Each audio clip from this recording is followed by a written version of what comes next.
Buenas noches, bienvenidos a otro programa de Hablando de Frente. Todos los jueves a las 7:30 los esperamos aquí en las pantallas de Next TV, y cuando aquí no puedan sintonizarnos, estamos en las redes de YouTube de Vallarino Panamá, de Instagram, de Facebook y de TikTok, y en las redes de YouTube de Next Noticias.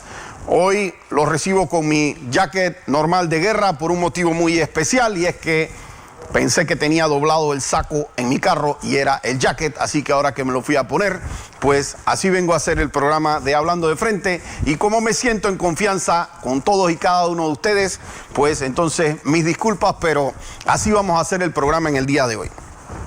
Hoy vamos a tocar un tema que yo necesito que ustedes lo escuchen, lo digieran. Es una ley que suena bastante aburrida, pero que es el peligro no visto para cada uno de sus bienes. Es la ley de extinción de dominio. Hoy la voy a tocar, la voy a desglosar para que ustedes puedan entender qué es esto que le están diciendo de la ley de extinción de dominio, y créanme que puede poner en peligro el patrimonio total de toda su vida. Y ahora les voy a explicar por qué.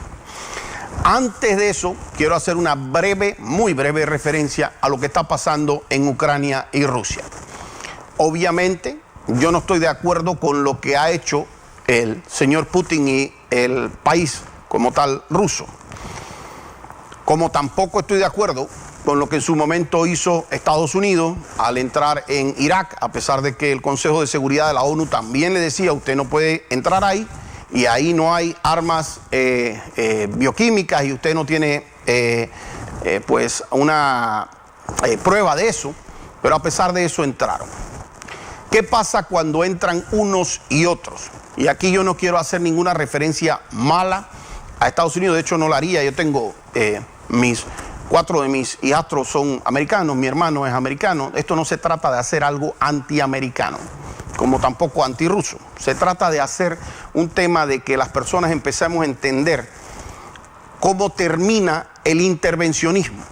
Cómo terminan cuando países empiezan a hacer todas estas cosas de yo hago listas grises, yo hago estas cuestiones, yo tengo bombas atómicas, tú no. Y yo digo esto porque a mí siempre me llama la atención la moral del gobierno, de cada uno de estos gobiernos que exigen cosas para otros que ellos no están dispuestos a cumplir. Fíjense que nosotros estamos ahorita mismo, así como a un peldaño de que a alguno de estos locos se les ocurra apretar un botón de una bomba atómica, de una bomba nuclear. Y uno pudiera pensar, no, es que eso no es posible, pero ya eso lo tienen en el lenguaje que están hablando, y cuando eso lo tienen en el lenguaje que están hablando, cualquier error de cálculo, porque uno piense que es que están haciendo movimientos para aventar una bomba atómica de un lado, termina activando al otro lado, aunque sea por miedo. Lo cierto es que para mí existe un cuestionamiento moral solamente de tener las bombas atómicas. Cuando usted revisa lo que pasó en Nagasaki, lo que pasó en Hiroshima, con la justificación que pretenda tener en su momento dado el gobierno americano, lo cierto es que para mí el terrorismo se define como la afectación de civiles, de personas inocentes, con el ánimo de generar un miedo sobre una persona. Entonces yo nunca encontraré jamás una justificación en haber matado 160 y tantos mil personas, dentro de las cuales habían niños, ancianos, personas que claramente no eran militares, enfermos, personas con invalidez, toda una serie de cosas, porque yo decidí que esa es la manera de intimidar a otra persona. 60, 80 años después, estamos con una persona sintiéndose con legitimidad para amedrentar de esa misma manera. Cuidado que yo puedo lanzar bombas nucleares.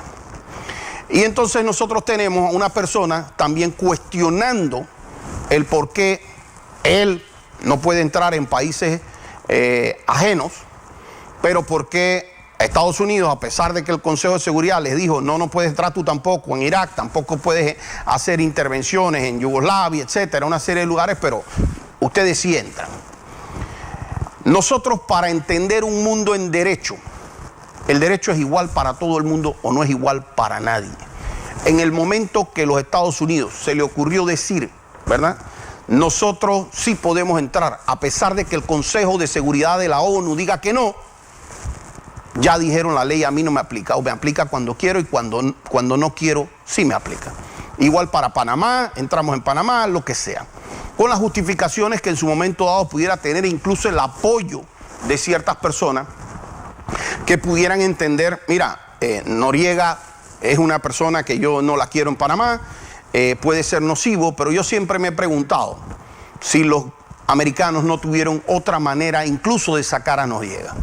Una persona que andaba por ahí con un convoy yo sé porque vivía cerca de mi casa y andaba Noriega con 2, 3 Land Cruiser adicionales, y yo me pregunto si ellos en realidad no tenían una solución distinta, incluso si fueran a hacer esa militar, para agarrar un convoy que tiene 20 personas, y agarrar y hacer un equipo militar de élite y agarrar esos 20 personas y agarrar y llevárselo.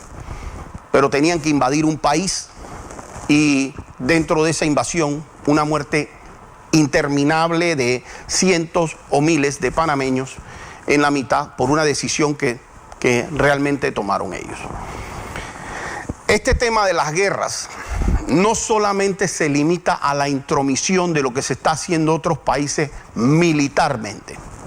También hay intromisión con este tema de las listas grises y las listas azules y verdes, y que son básicamente un país diciéndole a otro cómo yo quiero que tú lleves tus negocios adentro.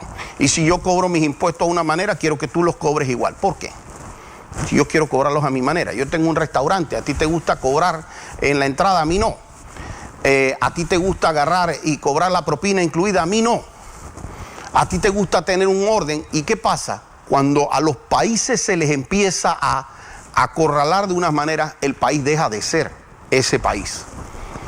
Con hechos muy lamentables, porque siempre tienen alguna justificación detrás que termina no siendo real. Y aquí, cuando se habla de violación de derechos humanos, y yo recuerdo, porque en efecto, ojo, yo no quiero con esto hacer ninguna defensa ni remotamente de las animaladas que está haciendo Vladimir Putin. Ojo, para mí eso es una animalada, estoy en contra de eso, es una bestia humana, pero hay cosas que han pasado antes que le permiten el discurso, por así decirlo, de otros lo hicieron, yo voy a hacer esto también. Y entonces, cuando ustedes tienen una persona, un gobierno, que le hablan a ustedes de derechos humanos, pero que son los responsables en su momento dado de Guantánamo, de Irak, de haber tirado la bomba de Hiroshima, de haber tirado la bomba en Nagasaki, y de hecho de tener estas bombas nucleares, porque es que si usted tiene una bomba nuclear, usted sabe que si usted usa una, usted se va a llevar a decenas de miles, sino cientos de miles de personas inocentes. Entonces, si usted es un gobierno inocente, si usted es un gobierno que cree en los derechos humanos, usted ni siquiera puede tener ese tipo de arsenal, porque usted sabe que si usted usa una de esas, usted está yendo contra todas las pendejadas que usted habla de derechos humanos, y que si las bombitas de racimo, las no bombitas de racimo, porque usted sabe que usted usa una de esas y usted se va a volar a decenas de miles de personas. Y usted me quiere hablar a mí de derechos humanos. Cuando aquí yo tengo este tema de las listas grises y las listas cuestiones que quieren, y ahora voy a hablar de la ley de extinción de dominio, que esa es otra que quieren hacer. Y es que nosotros queremos que ustedes en Panamá hagan esto y esto y esto. Yo siempre veo gobiernos que tratan de complicar lo que está pasando en Panamá, pero ellos no se complican allá. ¿Y por qué es que nosotros necesitamos eso para la persecución del narcotráfico, del terrorismo y de una serie de cosas? Miren, primer tema, si no se anduvieran metiendo en todos los países, tendríamos la mitad del terrorismo. Así acabamos con la mitad de los terroristas. Y lo segundo, es que cuando yo miro esa cadena del narcotráfico que va desde Sudamérica, pasa por aquí y llega a Estados Unidos, yo pregunto, ¿quién es que paga por esa droga? Porque casi que nos quieren hacer ver en Panamá como que eso se genera aquí y entonces los pobres agarran allá. No, de allá es que la compran, de allá es que la pagan. Y Panamá tiene que hacer una participación activa para acabar con el narcotráfico y hasta ahí estamos de acuerdo. Pero ¿por qué yo tengo como país que pagar el precio alto de lo que tú como país consumidor, llámese Europa, llámese Estados Unidos, tú no estás controlando en tus propios países? Enséñame lo que tú estás haciendo en materia de microtráfico. ¿Cómo es que tú agarras y tú estás consumiendo lo que se consume allá? ¿Cuáles son las medidas que tú estás haciendo con los bancos, con las cuestiones para restringir que pueda haber ese consumo en Nueva York, en París, en Londres, etcétera?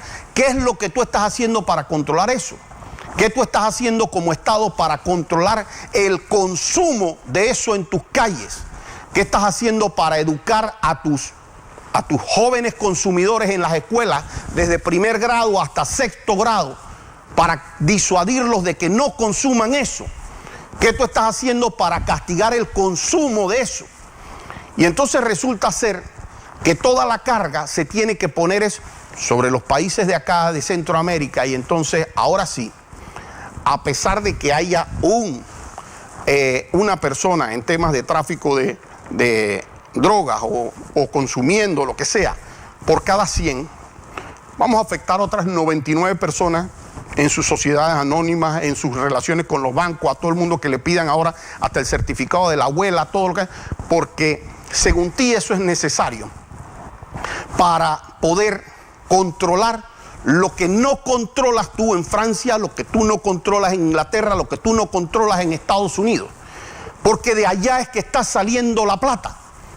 Y yo no veo esa normativa exigente en cómo se deposita la plata en Nueva York, cómo se deposita en Miami, no veo esa normativa exigente cuando se va a abrir una cuenta allá, cuando se va a abrir una sociedad anónima allá. Y de allá es que están veniendo todos estos problemas. Entonces, de estos genios, nos llega a nosotros el proyecto de ley 625, que es el proyecto de ley de extinción de dominio.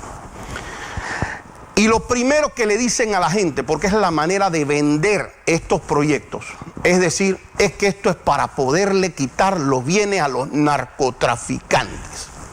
Miren, yo me leí ese proyecto 625 y no existe la palabra narcotráfico en un solo artículo. Y ahora les voy a tratar de relatar en un espacio todo este proyecto. Porque es que si a nosotros nos dijeran, este proyecto es para quitarle las cosas a los narcotraficantes, yo les tendría que decir, lo primero es que se la aplaudo.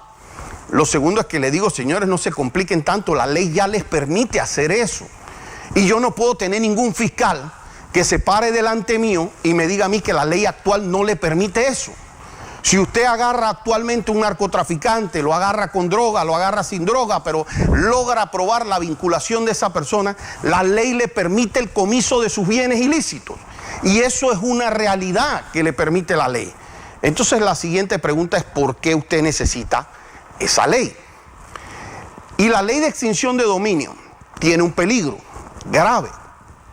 En la ley penal, para que usted le puedan quitar esos bienes, usted tiene que salir responsable de ese delito. Fíjese que este proyecto ni siquiera habla de delitos, habla de, y ahora les voy a decir la parte técnica, habla de actividad ilícita según lo determine el juez de extinción de dominio.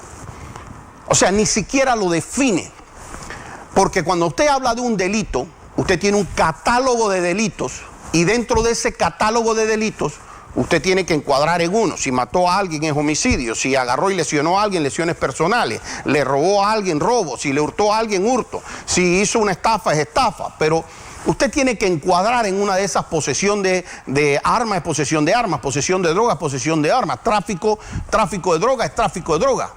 Pero existe una conducta que está debidamente descrita en el Código Penal y que le dice a usted que si usted comete ese delito, a usted le pueden quitar los bienes relacionados al delito, lo que haya usted utilizado para cometer el delito, el producto del delito se lo pueden quitar. Eso ya lo tiene la ley. La primera preocupación que yo tengo como penalista, y aquí quiero hacer un programa muy técnico porque se lo quiero hacer que se lo lleven a los diputados que van a discutir esto, hasta el presidente, que tiene que ver esto, es que la ley no exige que haya un delito. Entonces no hay un catálogo, primero, sobre las conductas que tienen que hacer. el artículo, creo que es el 4 del proyecto, establece de manera clara que es lo que el juez de extinción de dominio estime que es una actividad ilícita.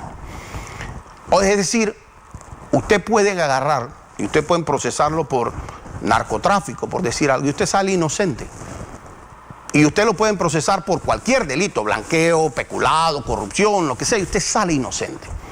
A pesar de que usted sale inocente, a usted le pueden quitar todos y cada uno de sus bienes en estos temas de extinción de dominio. ¿Qué necesitan probar? Ese es el primer defecto de la ley. Si es a criterio del juez, hoy está el juez Alfredo Vallarino, mañana está el juez Pedro Gómez y pasado mañana Pedro Pérez. Y si es a criterio del juez, entonces hoy día fue el criterio de Alfredo Vallarino, mañana fue el de Pedro Pérez y mañana el de Perencejo. Entonces no está en la ley ni siquiera definido qué es lo que yo, fiscal, tengo que irle a probar a ese juez, porque ese criterio puede variar si es a criterio del juez. Primer error gravísimo de la ley. Lo segundo, si esta ley se hizo según lo dicen los que lo proponen, con la intención de perseguir el crimen, pensaría yo que tiene que encuadrar en alguno de los delitos, porque es que si no encuadra en alguno de los delitos, entonces no estamos hablando de crimen.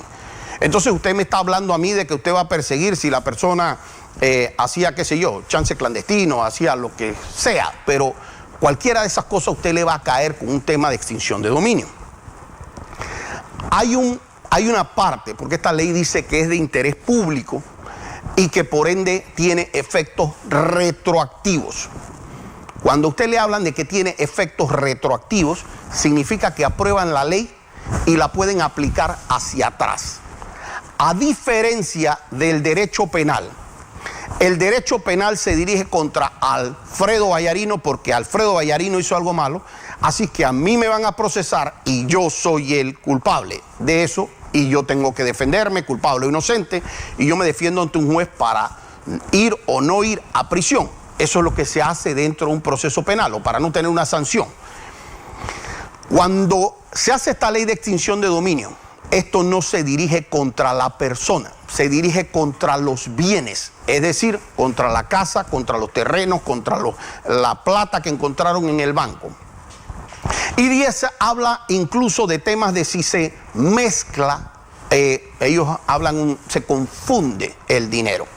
Es decir, que de repente usted lleva una vida de lo más sana, pues, y usted ha hecho $1.000.000, y de repente, pues resulta ser que usted, vamos a decir que usted cometió un delito, pues usted hace un tema de piratería y usted agarra y falsifica 3 CD de música y usted hace el delito de piratería y usted deposita eso en su cuenta junto.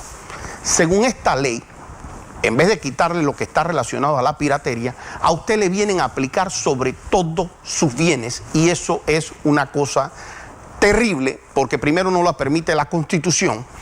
Sería un castigo supremamente excesivo para la conducta, pero además muy peligrosa, porque en un estado como el panameño, si yo tuviera una justicia que me digan qué bruto cómo está la justicia de bien en ese país y cómo nosotros tenemos, pero así de clara cómo está la justicia que no se confunde.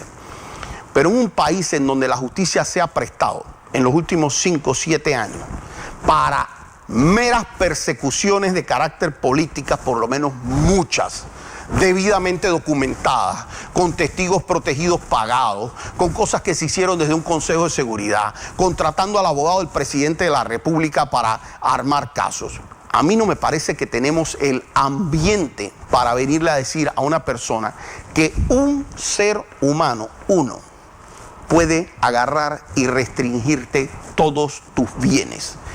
Y cuando yo hablo de un ser humano, la ley dice que el fiscal puede pedirle a un juez de extinción de dominio el secuestro de todos sus bienes. Cuando le digo todos, usted hasta la ropa, le pueden quitar todo. No hay nada que esté restringido en ese proyecto de ley. Y entonces resulta ser que usted no hizo absolutamente nada, pero de repente usted lo van a procesar y ustedes van a decir, lo que pasa es que como la ley es retroactiva, fíjese que es que nosotros nos enteramos que su papá hace 20 años hizo tal cosa y él fue el que le pasó estos bienes a usted, entonces eso tiene un origen de carácter ilícito.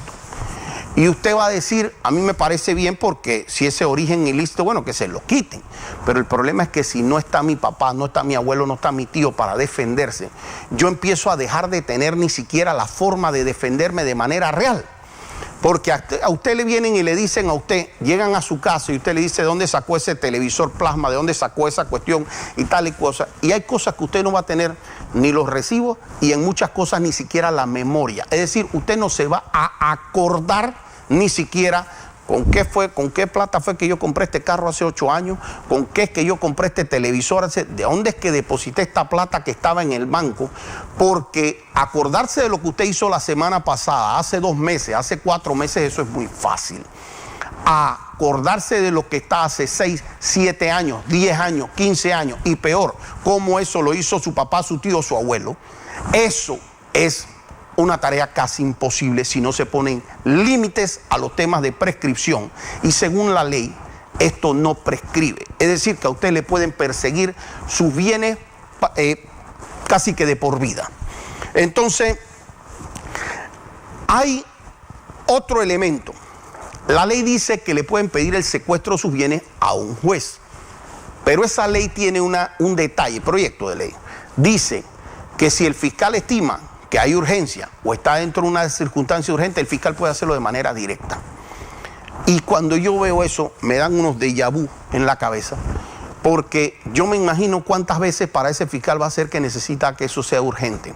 Entonces nosotros vamos a tener fiscales decretando secuestros que no, o pidiéndoselo incluso ante un juez en donde no lo van a oír a usted hasta después, porque cuando se practica un secuestro se hace lo que se llama inoída parte, es decir, no le avisan a usted para que usted no pueda esconder sus bienes. Así que el fiscal va con su versión de los hechos y le dice, señor juez, mire, lo que pasa es que nosotros tenemos aquí una cuestión en donde nosotros no hemos visto en la declaración de renta de Juan esto y esto y esto, este señor tiene una casa, tiene una cuestión y tiene, pero resulta ser que usted lo que hizo no fue un delito, sino que usted pues tiene una omisión tributaria, por ejemplo, o usted no declaró su seguro su salario en la caja de seguro social. Pero eso no significa que usted cometió un delito para obtener esos bienes. Pero bueno, usted no hizo su declaración de renta, usted no hizo su declaración en la caja de seguro social y usted no guardó determinados recibos y entonces a usted le vienen preguntando sobre esos bienes, usted los va a perder. Y mire, yo en estas cuestiones yo trato de ser objetivo para no perder, porque realmente uno como abogado, yo no me considero un abogado, no me considero el mejor abogado del mundo, pero no me considero tampoco un abogado sonso.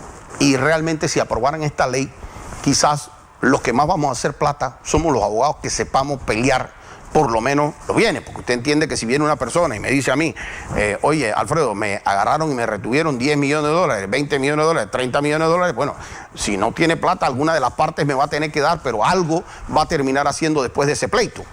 Y entonces, yo hablo esto, incluso hasta en contra de los intereses de algunos de los abogados que nos vamos a dedicar eventualmente a estar protegiendo sobre estos casos, porque con toda seguridad, aquí va a venir una acabose de temas.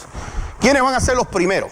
Y óiganme bien, porque yo en estas cuestiones, yo tengo historia, en donde yo, por ejemplo, le fui a asesorar a la ex procuradora Ana Belfon en la asamblea, junto con la comisión de la asamblea, en donde nosotros decíamos exactamente para qué iban a usar el proyecto de ley 131 del 2013, que era sobre los temas de crimen organizado y cómo iba eso, le iban a bloquear a los abogados ver eso.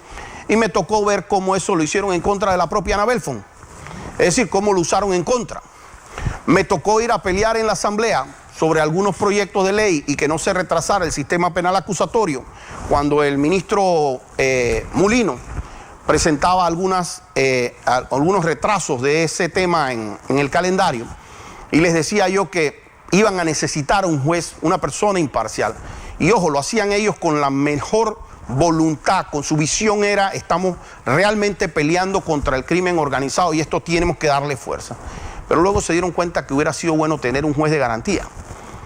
Me tocó ir a asegurarme en la asamblea de dejar plasmado ante el propio pleno de la asamblea que ese proyecto 245 que querían hacer en el tema Odebrecht de las supuestas delaciones no era más que una maleantada organizada desde el gobierno para dejar libre a todos los de Odebrecht, para que aquí se hicieran delaciones de los amigos y los amigos no pagaran un día de cárcel y básicamente se hicieran estas delaciones contra los enemigos.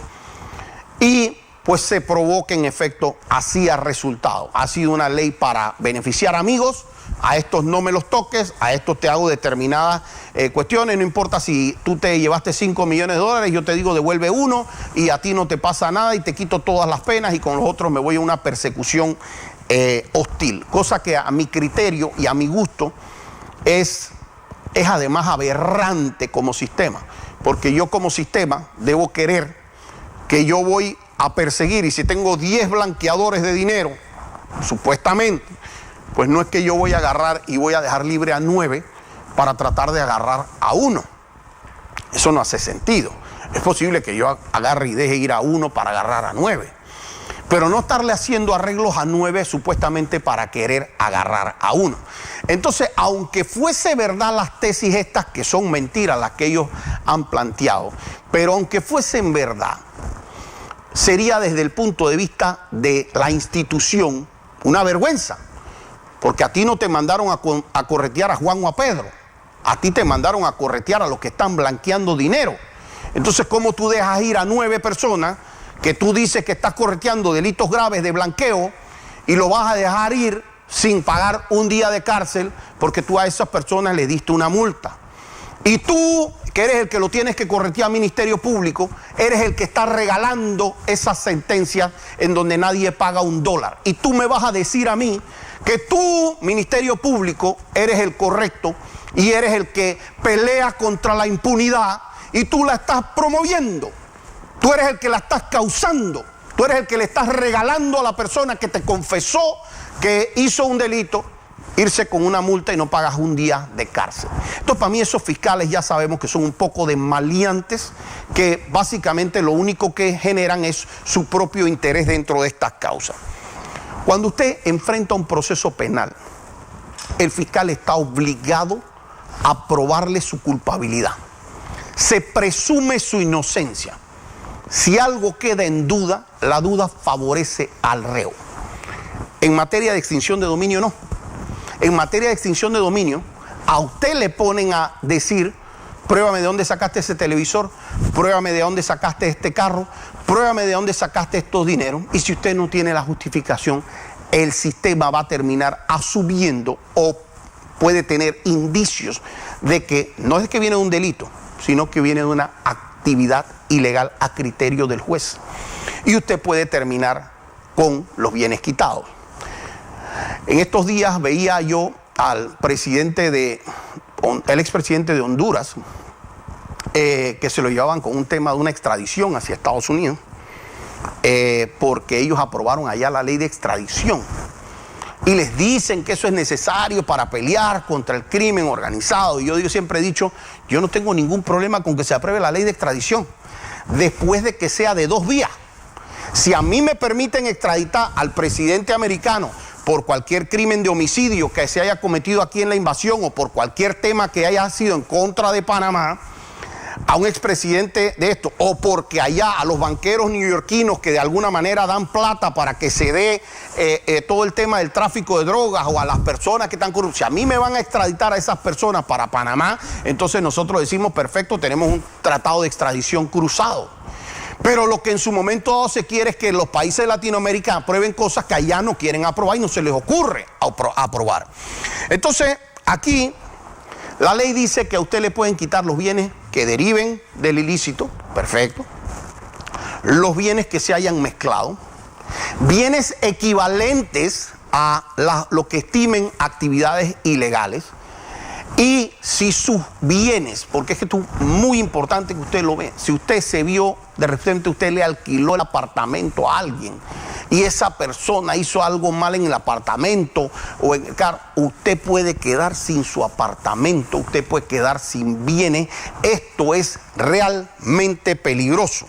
A pesar de que usted no tenga tema de narcotráfico, a pesar de que usted ni siquiera lo procesen, si lo procesen aunque usted salga inocente, usted puede terminar sin sus bienes.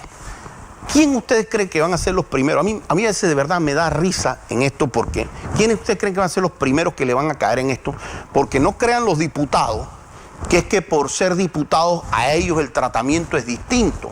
No, para ellos no, porque esto no va contra el diputado, esto va contra los bienes. Así que como los bienes y el diputado son dos cosas distintas, aquí de un plumazo y con una resolución les van quitando sus bienes. Y mucha gente va a aplaudir y dice, quítanselo a los diputados, a un par de diputados. Perfecto.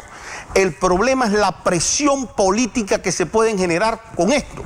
En El Salvador, justificado o no, le cayeron al partido, a los bienes del partido Arena. No conozco las interioridades, yo no quiero hacer un prejuzgamiento de eso. Pero a mí me parecería aberrante que un gobernante aquí en Panamá, con el poder presidencialista que tiene Panamá, pudiera agarrar al partido opositor y decirle que a usted no los viene, se acabó la campaña. No hay más nada que hablar. Y agarrar a 4 personas de la oposición que son financistas de el candidato opositor y pegarles una llamada a cada uno. ¿Sabes qué? La Fiscalía de Extinción de Dominio está verificando algunas cositas, te vamos a querer hacer unas preguntas, porque es que tú estás financiando a Pedro o a Juan. Y si esas cosas se dan en Panamá, entonces eso es lo que se puede prestar para una persecución de carácter político. Esta ley habla de que no hay prelación registral y eso es un peligro para la seguridad jurídica del país. Es decir, si usted es un acreedor y alguien le debía plata y usted presentó una demanda y usted logró inscribir un secuestro, un embargo sobre el registro público, la ley dice que no, que la Fiscalía de Extinción de Dominio tiene una preferencia y que le borra ese secuestro y ese embargo que usted tenía sobre plata que le debían a usted y entra el de la Fiscalía. Entonces, yo con esto, solamente porque se nos va el tiempo aquí lastimosamente, yo quiero dejar es la inquietud. Yo estoy invitado como expositor por un grupo de diputados para que nosotros generemos el debate, que fue lo que le pedí de salida al presidente. Yo no tengo miedo al debate. Yo quiero que esto que yo estoy diciendo aquí, lo hablemos con todas estas personas que están proponiendo esta ley, para que podamos ver los peligros que esto genera para la estabilidad de un país.